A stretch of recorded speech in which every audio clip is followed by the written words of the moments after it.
The vibes of the Golden State Warriors had been so immaculate over the preseason and coming into the first two games of the regular season that whatever problems or potential problems that were recognized, I just didn't feel the need to bring them up and overly be concerned or overly break it down because things have been working so well and you just kind of want to ride that wave for as long as you can. Unfortunately, things came tumbling down in a major way against the Clippers in the third game. First of all, Steph Curry got injured, sprained his ankle, not once but twice, the same ankle. He sprained it twice in the same game. So now you're just hoping that it's a grade 1 sprain and not a grade 2 sprain. If it's a grade 2 sprain, he could miss, a month or more. And that would just completely alter what the Warriors season should have been. You just hope that it's a 1 to 2 week situation. And he did say that it didn't feel too bad after the game. And you hope that the MRI that he's going to take is going to reflect that. But that aside, obviously, there were a couple of key issues that the Warriors eventually would have had to address. One of them is the 12-man rotation, and that kind of fell apart against the Clippers, against a really elite defense. And the players just couldn't get into rhythm. Some of them got it off to bad starts. Kyle Anderson, for example, only ended up playing 4 minutes in the first half and then didn't see playing time again for the rest of the game. And that's the kind of thing that can happen if you're struggling because there's so many players in the rotation. You might not get an opportunity again. And that is not good. Kyle Anderson is a critical piece, in my opinion, to the Warriors' success this season. And especially in the playoffs, you're going to need him. So benching him for good after only 4 minutes of play, you're treating him like a scrub. And that's not right. That's a rotational piece that you got for $10 million. And you need to give rotational pieces an opportunity to recover even if they start slowly, just like you do starters. But the bigger problem was that because they had more guys to play, a guy that's in the starting lineup that was on fire only got to play 29 minutes, that being Andrew Wiggins. There's no excuse for two-way Andrew Wiggins to play 29 minutes in an intense close game like this against the Clippers, especially when he was on complete fire. I think he scored 29 points in the 29 minutes. That's insane. He should have played at least 35 minutes. And Steve couldn't bother to do that because there are too many guys in rotation. So this situation needs to resolve itself sooner than later, especially as they place, certain teams that are just too good for you to be messing around with a 12-man rotation. I'm sorry. Steve is overly concerned about, the feelings of players and vibe of the team and all these things. But your ultimate job is to treat this like a business. The game of basketball in the NBA, it's a business. And these players are pieces on the chessboard at the end of the day. You have to look at it like that if you are all about maximizing the ability for this team to win games. And what competitive team, what competitive coach wouldn't prioritize winning above all else? Coaching is a tough job. You're going to hurt feelings. If there's too many guys in rotation, naturally, there are going to be certain players that are internally going to be hurt because they want to play, they deserve to play, but there are guys ahead of them. It is what it is. That's the nature of having a deep team. Steve Kerr called it a good problem to have. Well, it wasn't such a good problem to have against the Clippers because you had too many guys to play. And then again, guys that are in rotation and should be in rotation for the whole season, they have a bad stretch for a few minutes and then they never get to play again. That's not right. In terms of who needs to be out of the rotation, what the Warriors rotation needs to look like from a long-term standpoint, I will probably get to that in a separate video. For now, there's a bigger issue at hand, and I would call this the biggest elephant in the room, and that is Jonathan Kuminga's contract. So many players this season have talked about the need for selflessness and doing what's best for the team and this kind of thing, sacrifice, no egos involved. Well, that's kind of hard for Jonathan Kuminga, who kind of has to think about himself because this is a contract year, and it is a giant contract year because the team offered him something like $150 million. And he turned it down because him and his agent wanted $200 million. What are we talking about here? $200 million? What kind of player do you have to be to command $200 million? You have to be a lot more than just a scorer. You have to be a guy who can command a double team. You have to be a guy who can create offense for others. You have to have the handles. You have to have the defense. You have to have it all, basically. And if you don't have it all, well, if you're getting a $200 million for your first major contract after your rookie contract is up, that means you are at the bare minimum an elite scorer with at least competent defensive ability. And you're one of the primary players on the team, period. There's no question marks about whether you can start a game or close a game.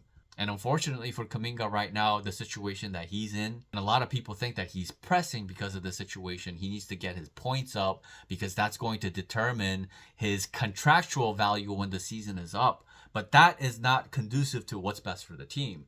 What's best for the team is for Kuminga to fit in like a glove and fill the role that he needs to fill in terms of what the team needs from him, which is great defense, connectivity, constant connectivity on both ends of the floor, and let the offense come to him rather than trying to force things in some way. Now, I reckon as the season goes along, some of this stuff can potentially get fixed up. He's shooting terribly from the three-point line, which is unfortunate because he showed a lot of potential in the preseason. And I think it can carry over to the regular season. I think he can, from an offensive standpoint, obviously be much better than whatever it is that he's been over the first 3 games. But at the same time, I don't think he's a fit with the starting lineup. You know, if the Warriors want to be able to beat any team in the league this season, you can't have holes and question marks in your starting lineup.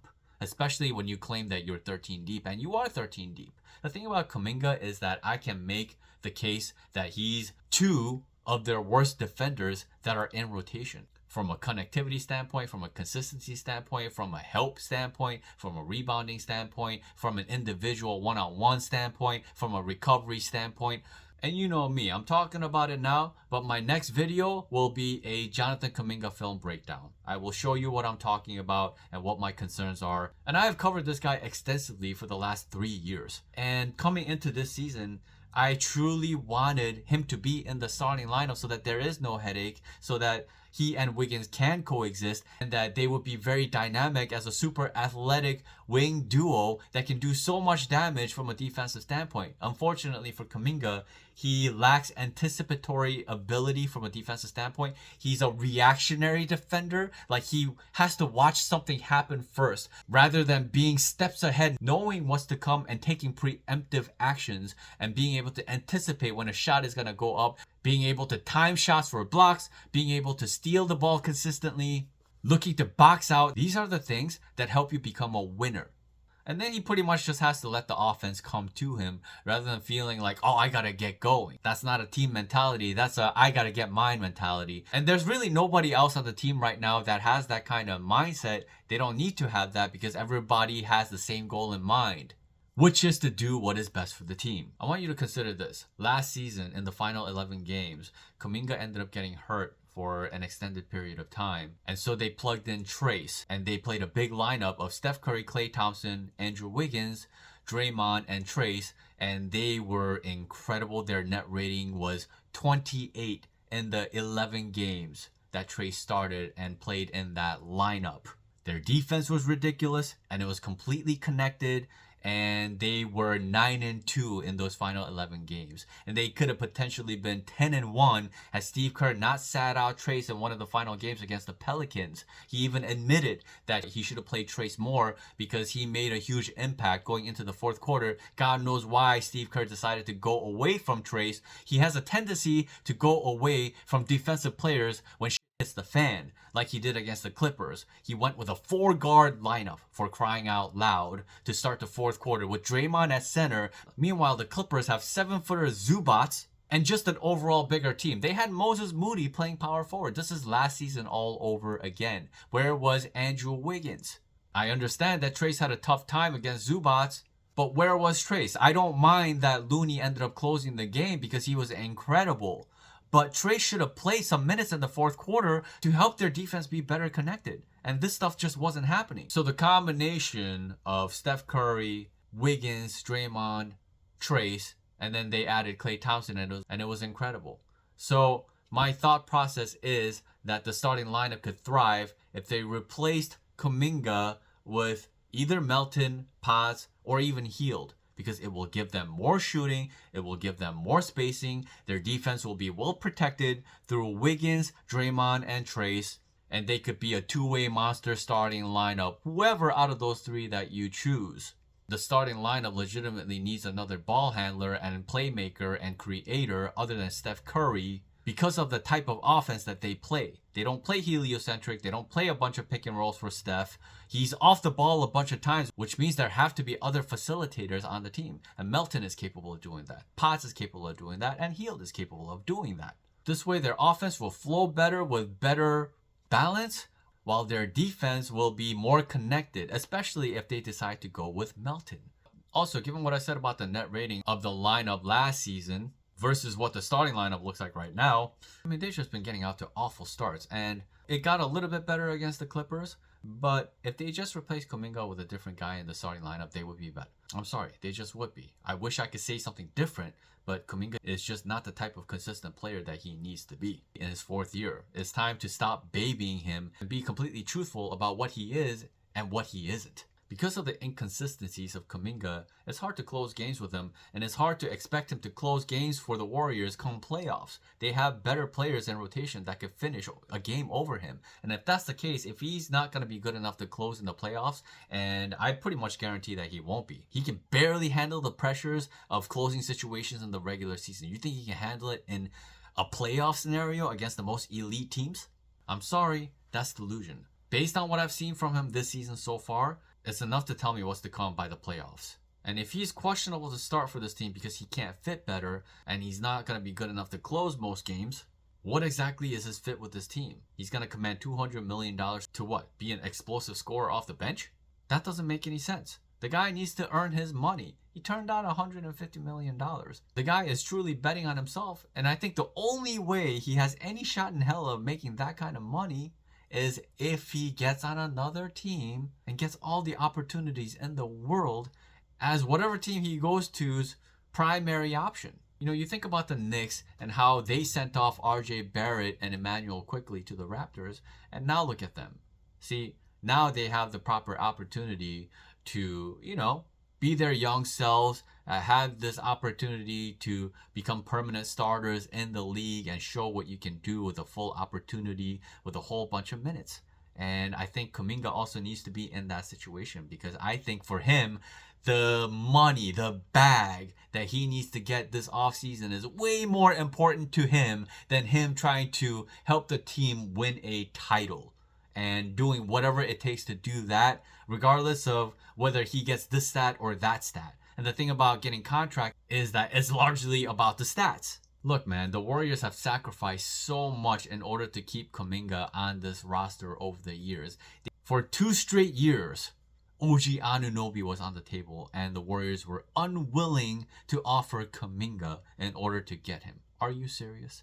Can you imagine what the Warriors would look like right now, what they would have looked like the last 2 years if they had OG Anunoby next to Andrew Wiggins, Steph Curry, Draymond, Looney, GP2, these types of guys? I mean, that defense would be so elite and it would be a joke, and it would be so much easier to build around that with a clear intention of contending for titles and building teams and bringing in guys that make sense to help them in that quest. Instead of playing this 2 timeline plan, Kuminga, we need to keep him for the future after Steph Curry. You need to get off of this, man. Even if that is the plan, if Kuminga doesn't become something like a two-way player, the Warriors as a team is not going to be able to thrive with him as one of the featured players, as one of the lead guys, essentially. He's an NBA player, and I will even say that he could potentially become a star one day. But not all star players are championship caliber players. Even if they do become stars, it is really hard to be a piece that works to be a championship caliber piece, because those pieces have to do the intangibles, the things that don't show up on the stat sheet, the effort, the anticipation ability, know-how, the understanding of the personnel of everybody around the league, and understanding how to guard this player, that player, what this guy likes, what that guy likes, and being a step or two ahead of them. just because a player can put up 20 points, it doesn't mean that that player is better than another player who scores less, but is a complete and utter championship caliber piece. Think about, let's say, for example, Drew Holiday. Okay? Who is the better scorer between Drew Holiday and, let's say, Jordan Poole? Or let's say Anthony Simons. Needless to say, it is not Drew Holiday. But guess what? Drew Holiday is like 2 tiers above those players in terms of being championship caliber. So if you're trying to contend for titles, you have to be able to sacrifice talent for what is best for your team. So in that sense, there's a lot of guys that are way more viable than Jonathan Kuminga. I'm sorry, that's what it is. I wish I could say something different. I wish I could say, wow, Kuminga has taken a leap on both ends of the floor. He's ready now more than ever. He's going to utterly help the Warriors come playoffs to contend for a title. I can rely on this guy to be on the floor and be rock solid. I cannot say that about him, unfortunately. I want to. I've been wanting to. I wanted to say, wow, Jonathan Kuminga, Andrew Wiggins, monster combination, killer wing duo, capable of stopping anybody. Wow. Drew Holiday, Derek White combination, Drew Holiday, Jaylen Brown combination, step aside. Andrew Wiggins, Kuminga, wingspan, size, athletic ability, killer defenders, way better combination. I wish I can say that, but I can't. I can't lie to you. I can't pretend that that's the possibility. It's already been shown that that's not possible, unfortunately. So having identified this, what do? I think it's simple. I think Kuminga needs to be on a different team. I think he needs to go chase his bag. Simultaneously, that cannot be a distraction for the Warriors this season. The contract situation did not work itself out during the preseason, and now it's all but looking likely that it's not going to work out when the season is over either. The Warriors are now paying Jonathan Kuminga $200 million and gutting their roster and getting rid of all these important pieces and their depth so that they can take care of Jonathan Kuminga. The best move for them to make at this point is probably to move off of him by the deadline. The Warriors, as you saw in the first 2 games, and even against the Clippers, yes, it was a difficult game and Steph ended up getting hurt and, it was still a close game at the end of the day.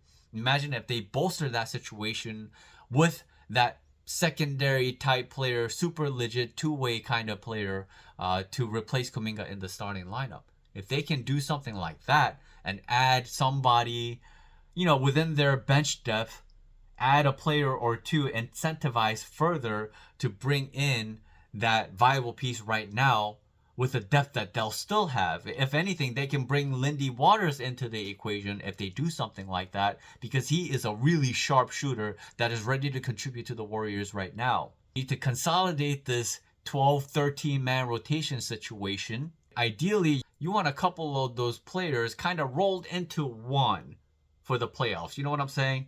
I think that's what needs to happen in the long run if the Warriors want to have a surefire contention ability against the likes of OKC and the Celtics to try to gun for their 5th title. They have that opportunity. They are this close. I still feel like they have a path if they play absolutely correct lineups with all the guys that they have. After seeing what Steve Kerr did against the Clippers, I forgot. Even though he has Terry Stotts, even though he has Jerry Stackhouse, and even though they look better, when it comes to making lineup and rotational decisions, after watching him run more 4-guard lineups and being obsessed with smaller lineups and panicking in crunch time, instead of going to something that you can always rely on from a defensive standpoint, even if certain guys struggle, you still know that this is the most viable combination from a defensive standpoint, and what is not reliable is freaking Moody at the 4 and a 4-guard lineup and Draymond at the 5. That is just doomed to fail. Nobody wants to see that come playoffs. That is going to completely and utterly fail the Warriors. This is why, for the sake of Steve Kerr and to minimize unnecessary risks that we may have to see because of Steve Kerr's poor decision making, to see some of these nonsensical combinations that we've seen over the years that I hoped would stop with the addition of Stotts and Stackhouse. And unfortunately, it hasn't stopped. So the best way to stop it is to consolidate. Bring in a legit 6'7", 6'8" guy that can play two-way, that can shoot the ball, and that can absolutely add to what the Warriors already have. And again, this is just from the standpoint of getting rid of headaches and optimizing the team so that they have the best chance to win the season. To be honest with you, I'm not sure that it's going to go that route. I feel like Mike Dunleavy knows what he's doing, but when it comes to Kuminga, his hands might be tied to his back. But they also know that they don't want to pay him $200 million. And we just don't want this problem to linger the whole season the way it did with Klay Thompson last season. Anyway, we'll see what happens. Like I said in the previous video, I still have complete and utter belief that even with Kuminga on the roster, this team can thrive. But it requires the coaching staff to do the right things. And that could potentially peg them down a notch, just like it did last season when they were playing nonsensical lineups, rotations, Dario Saric at the 5, Chris Paul in the closing lineup, tiny ass lineups. They should have won way more games but ended up with 46. So I really don't want to see them making the same mistakes over and over again, history repeating, all this stuff. But if the coaching staff does figure out an ideal rotation and it's like a 10-man rotation and everything is working beautifully, then they could still go in the trajectory that I expected them to when the season started. Even the next two games against the Pelicans that are coming up, they're probably going to be without Steph Curry. I think they still have the depth to be able to beat a team like the Pelicans without Steph Curry. Maybe that's a big statement, but I think they will. Anyway, that's enough for now. That's where I stand on this situation with Kuminga. I'm sorry if you don't like it, but if you care about Kuminga more than the Warriors, then I don't really care what you have to say about this team, because at the end of the day, you're prioritizing the wrong thing. Anyway, thanks for watching. Plenty of more content to come this week, including the Kuminga film breakdown. At the end of the day, as long as we get good news from the Steph Curry injury, there's still an overall fantastic season ahead of us. On that note, until next time.